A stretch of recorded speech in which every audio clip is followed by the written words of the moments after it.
Well, talk about lunch or dinner with a view here at the CN Tower. We are celebrating FeastOn, North America's largest and longest running local food certification. It's run by the Culinary Tourism Alliance, restaurants, experiences, craft beverage producers, and more, and audited based on their annual spend of Ontario grown and raised ingredients. And yeah, that is just an absolutely incredible view. And the good thing about it is the food is just as good as the view, and I should know because I've been talking with Chef Angel all morning about it. Chef Angel, thanks so much for having us here. Tell us a little bit about, you've been here 3 years now. What's your favorite part about working at the CN Tower? Well, you know what? It's every day is a new challenge with the volume, but the view is great, the people are great, and we're really proud to showcase the best that Ontario and Canada has to offer. Yeah, especially now supporting local producers and all that is more important than ever, which is something you take a lot of pride in, is the ingredients, not just the quality, but the sustainability of them as well. Absolutely. We place a lot of emphasis on our sustainability, lowering our waste, and trying to source as much local product. We work very closely with our vendors, and you know, the FeastOn certification, we take great pride in. Yeah, absolutely. Let's talk about what we are going to be feasting on today. What do we got in front of us? This is part of the prefix menu, right? Yeah, with the prefix menu, guests can enjoy elevation. They get to enjoy a 3-course meal, and then after the meal, they can go down to the observation level, the main and the lower level, all within that same price. So these are 3 items off the prefix. The first one is our East Coast mussels. That's our appetizer off the coast of Canada. Yeah. It's just in a nice cream of leek and potato sauce with some toasted sourdough.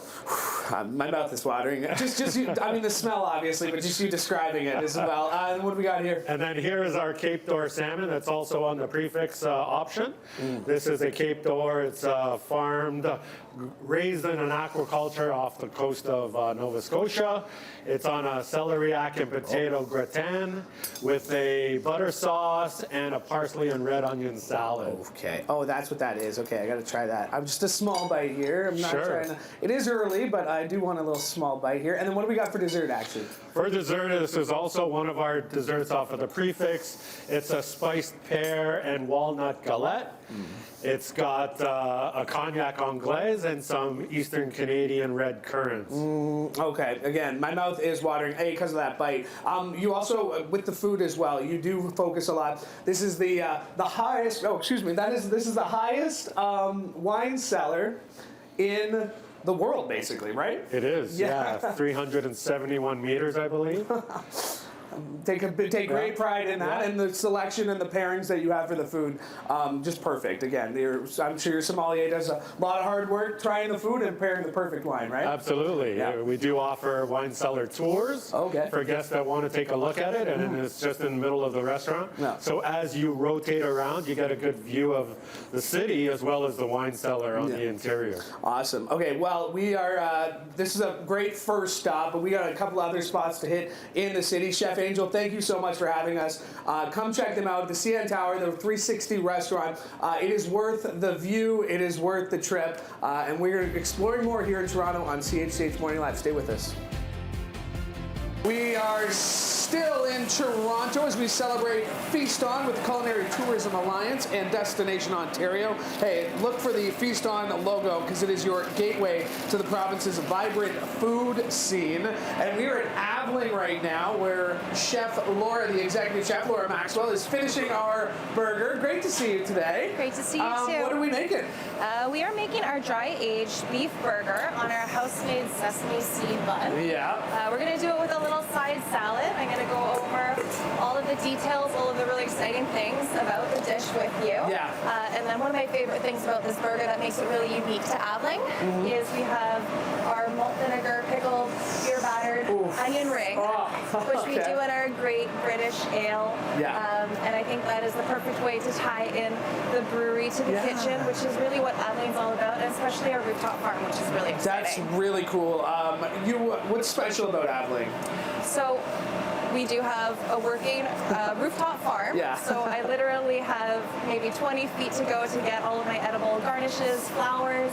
We grow tomatoes, cucumbers, a lot of really exciting produce during peak season up there. Yeah. During the winter, we grow microgreens and seedlings and sprouts in Yeah. And then I have an incredible brewery to play with. Yeah. So classically, I was trained, cooking with wine and infusing wine into a lot of my cuisine and different things. And now I'm playing around with like using an oatmeal stout in a French onion soup base. Yeah.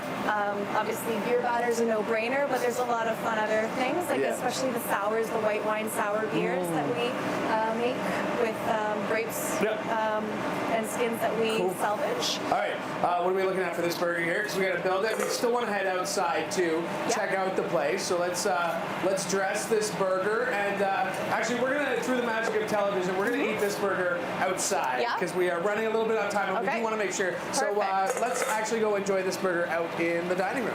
And just like that, through the magic of television, we're outside. Laura, cheers. The burger is done. Cheers. Cheers. Thanks for having us. This is what's special about here too. The brewery right behind us. Brendan's working hard. He's actually brewing a couple of brews today, right? Yeah, he's doing 2 brews today. He's a very hard worker, and he makes absolutely fantastic beer. This Pilsner is my go-to. This is my favorite. Yeah. And look at that blue bit. I know. It caught my eye. Yeah. The perfect blue. We're in Toronto. Yeah. It fits, You right? can actually look for this and find it in LCBO stores starting April. In April. And that's what's so great about what you guys are doing is the sourcing. You really trust your suppliers from the farms. Like this beef, where'd you say it's from? So the beef is our own house-made special grind using Enright Farms beef, and then we grind in a little dry-aged fat that we get through Woodward's. Bright's cheddar we get through 100 Kilometer Foods, as well as some hydroponic Boston lettuce. And you can't go wrong with that. And then I serve it with a salad. Yeah. I just want to do it a little lighter. I've been eating all week, so I appreciate the salad. Yeah. And the salad, the greens are from Welland, Ontario. Shout out. Throughout the year. Yeah. We get them through Bondi, and they are absolutely fantastic. So they're grown by Vision Greens, hydroponically, no pesticides, no GMO, just really great food, really great, honest food. What keeps bringing people back? I'm assuming it's that really great, honest food. But other than that, it's really a sense of community that you built here too, right? I think so. We're a great neighborhood restaurant.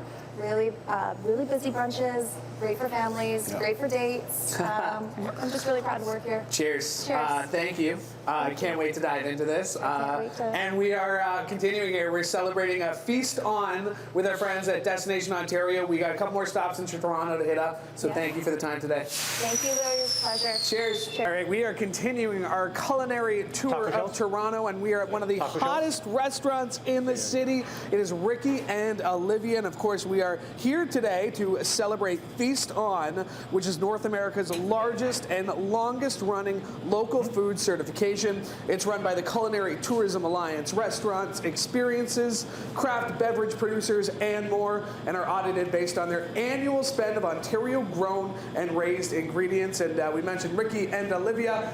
Here's Ricky. What's up, man? Hey, how are you? Hi, welcome. Thanks for having us. Yeah. We were saying this is, you guys have been here a year. Tell us a little bit about your story, though. Yeah, just under a year. So originally, I'm from Toronto. Ollie is from Ottawa, but we met in Toronto working in restaurants. Bumping around the city, and then the last 5 years we were actually down in Niagara. Nice. I don't know if anyone remembers us from Restaurant Ricky and Olivia at Westcott Vineyards. Yeah. We had a really amazing 5 years there. To sort of help us build up the capital of opening our restaurant here in Toronto. And then, so just last year we moved back to the city to open up our space. We'll definitely be back in Niagara. And we kind of brought a lot of Niagara with us, whether it's all of our wines, beers, spirits. Chef Josh over there is from Niagara as well. Niagara, shout out. We stole him as well. Good St. Catherine's boy over there. Yeah, so, always nice. To that point, we mentioned your wine, your drink list, all Ontario. Yes. You take such pride in making sure that you're not going far for your ingredients. Yeah, I mean, we try our best. It's funny, even before Feast On, it's just kind of how I was raised by like my chef parents, I guess. So all the chefs that I used to work for. Yeah. So it's really nice that was already sort of ingrained in me. But then once we sort of joined up with Feast On, it was like full steam ahead, and they make it so much easier. Yeah. And just the connections we make, whether it's with other restaurants, suppliers, and things like that. Okay, my mouth is watering. What do we got here in front of us? Yeah, so we got a couple things here to start for you. These are some of our staples. These are some of our favorites. These were on the menu at Westcott when we were down there. That is our chicken liver mousse with house-made gummy bears, made to eat like a peanut butter jelly straight out of the jar. So a lot of our food is sort of inspired by like food memories and just like moments that I had, and I think a lot of other people had growing up. So this reminds me of, you know, walking into my mom's kitchen, seeing some baked goods on the counter, and opening up a jar of peanut butter and just loading on there. So that's a sour cream donut. Ooh. Very sweet and savory kind of take on it. And then obviously with all of our Ontario wines that we have on site, we kind of wanted to make something fun, like wine gummies. What we got? Beef tartare? This one's beef tartare. Has a lot of the sort of components of like a Big Mac. So to me, that flavor is just like very, very, very nostalgic. So yeah, and we make our own cheese whiz. Yeah, that's what this is? Cheese? Yeah. So okay. it's made from cheese from out in Oxford County. We met Ricky. This is Ollie. We got Ollie, the Olivia of that part. And what is she bringing us? She's Sorry, bringing let's finish us with the beef tartare. Yeah, let's finish with that. So that is the beef tartare dressed like a Big Mac. So has all those components, whether it's pickles and lettuce and obviously the beef, and then some kind of like American cheese flavor. So we take Brighton cheddar and cook that down and make our own sort of spreadable cheese whiz on it. And then it should sort of give you that vibe of the tartare, especially once you have it with like a deep fried saltine. Saltines can be some of the most drying foods on earth, but once you like fry it, it becomes like brioche. And it's pretty I've seen the saltine challenge for sure. Yes, What do we got? This one here, so this one is our fish dish, and it's actually inspired by another chef's food. So sometimes inspiration comes from like a food memory growing up, but sometimes it's inspiration from other chefs. So just down the street on Queen Street East in the beaches, there's a really amazing taco spot called Holy Taco. And chef has a really great like salsa bar set up so that once you get your tacos from him, you can sort of load it up with what you want. Delicious French fries. I use it as a salad bar instead, so that's what this is inspired by. Taking all the onions, all the cilantro, all the salsas, and putting that on the side of the tacos. And then eating the tacos plain because they're delicious. And we're back on the saltines with our dessert here. Yeah, another version of saltines. So that's this is our take on like a Dunkaroos, which was my favorite like recess snack. So it's a chocolate mousse with sea salt, and then we take the saltines and toss them in cinnamon sugar this time. So it kind of has the flavors of like churros with Ricky, chocolate. I love what you guys are doing here. It's absolutely incredible. Come check them out. They've only been open less than a year, but they're already one of the hottest spots in Toronto. It's Ricky and Olivia. Ricky, appreciate it. I'm going to finish with a bite here. We're continuing. We got one more stop here as we continue our culinary tour of Toronto with our friends at Destination Ontario and FeastOn. All right, we are finishing up our culinary tour of Toronto, and last but certainly not least is Richmond Station. And of course, we're here thanks to Culinary Tourism Alliance and FeastOn. FeastOn is North America's largest and longest running local food certification. It's run by the Culinary Tourism Alliance. Restaurants, experiences, craft beverage producers, and more, and are audited based on their annual spend of Ontario grown and raised ingredients. And yes, this restaurant is absolutely fantastic. And when I say last but not least, certainly not least, and we are going to come meet the chef and co-owner. It's Carl Heinrich. Louie. Hey, how you doing? Thanks for coming. Absolutely. If you watch a lot of food TV shows, you may recognize this guy. You won a competition a few years ago. Couple of competitions a few years ago. So you're a familiar face in the food scene. What is it that makes this place special? Richmond Station? Yeah. Well, we've been around for a little while now. This is our 13th year here. And we really focus on making delicious food, but also really taking care of people. And it's a combination that we worked really hard on day one, and it's something that we still work really hard on 13 years later. And for some reason, that keeps everybody coming back. Just seeing the way you talk to your chefs, too. I mean, they seem to have a lot of respect. They seem to really enjoy, and your wait staff here is top-notch. Great service. We just ate, but I'm going to eat again. What do we got here? Yeah, I'm feeling a little full, but there's always room for dessert. There's always room for delicious food. So what are we working with? What do we got? Let's start with our app, right? Well, we put a couple of things together here. So nori cured salmon with yuzu, and this is a nori and shiokoji vinaigrette. And we serve this Get that, pouring the Justin. Look at sauce that. table side like that. Yeah. Oh, again, when we're talking about quality ingredients, where are you getting your ingredients from? The most important thing here is that we focus on the quality of the ingredients, like you said, and there's many ways to do that, obviously. We focus on specifically where the food is coming from, how it's being grown, how it's being raised, and just in general there, if you want to find the highest quality ingredients, the easiest way to do that is to know the person who's growing that food or creating that food.